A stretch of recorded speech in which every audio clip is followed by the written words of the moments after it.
Well, listen, left-handed rule, didn't you hear? Yes, I knew, and I was so sad that I'm a concert violinist, so my left hand is strong, but it's not right. Right. Yeah. You know, where was I that I saw a left-handed violinist? I tried to say to my teacher, She wouldn't let you. First grade, yeah. She's like, no, there's only righties. Right. And I've watched other left-handed people actually, because there was no other way. And they Well, were of great. course, it's you can play competently left-handed, but you won't fit into an orchestra because everybody else is sawing away the other way like that's that. Right. I'll never forget the time I stabbed this boy who was selling a cello, and like there I was like, whoop, Bam. a giant uppercut, and I poked him right in the eye. Ow! Wow!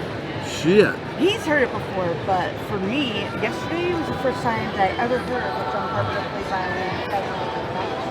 Yes, we were in an orchestra. In the orchestra. The worst high, See, the he worst, knows that word. You know that word. the worst high school orchestra in history. Well, there was so Well, few of you, it was right? a really tiny high school. Yeah, there's so few. My of graduating class had 53 people in it, and they recruited members of the. I was recruited when I was in 4th grade. That's how desperate they were for bodies in that high school orchestra. Yeah, because that was like way before, you know. Yeah. Like our business has suffered ever since like the iPod and the iPhone and then Bluetooth speakers everywhere, and nobody knows the value of a human. But well, you know, John was at one time he became concertmeister. He was first chair. Really? See what I mean? That's like. But he couldn't even read music. He faked it. That's awesome. He totally.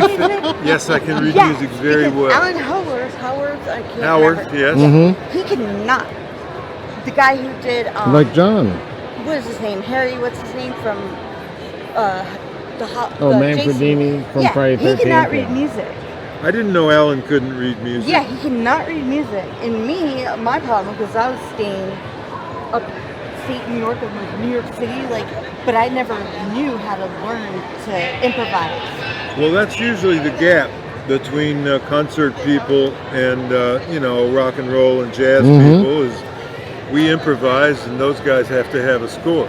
Yeah, that's right. So but I think it's crucial to know both. I feel like that too. Like our son, Need to be able to read the chart. That's right. But you also need to be able to play whatever. Be able to jam, yeah. Our son, he was like a prodigy, and he was like this big. And I teach violin, so. But my friend, he started with those tins of popcorn every Christmas. He would use those with sticks, and when he was 2.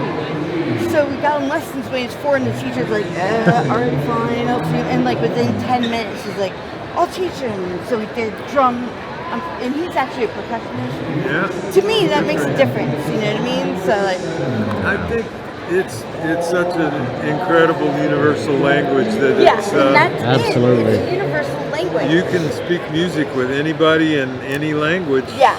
It's pretty helpful. Yeah. But for me, true. it's been great. I moved from New York to North Carolina, actually South Carolina. And I couldn't understand the way everybody talked for a while, but, I saw that there's so many bands and people who just could not read music. And for me, I couldn't jam. They put the spotlight on me. I was in a punk alternative band in college. We gig in NYC, and I had to the guitar player. He had to teach me, and I would do it by ear, beforehand. But I can't just Yeah, rock out. What? Wait. I can stay in the bass line, of course. The regular chords, but Anyway, well, it does take practice. It does, and I've been doing it for my gosh. The best improvisers really know their scales. Yep. Oh, yeah. They really have a fluidity with the instrument. Absolutely. They can run all over the board. But down here in the South, it's fiddle.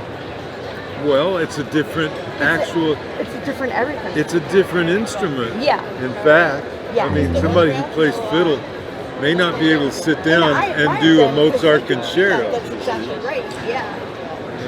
Yep. So And someone, but likewise, someone who can play a Mozart concerto I could do that. may not be able to fiddle. But I can't fiddle. I mean, Because it's very different. It's Two so true. different techniques.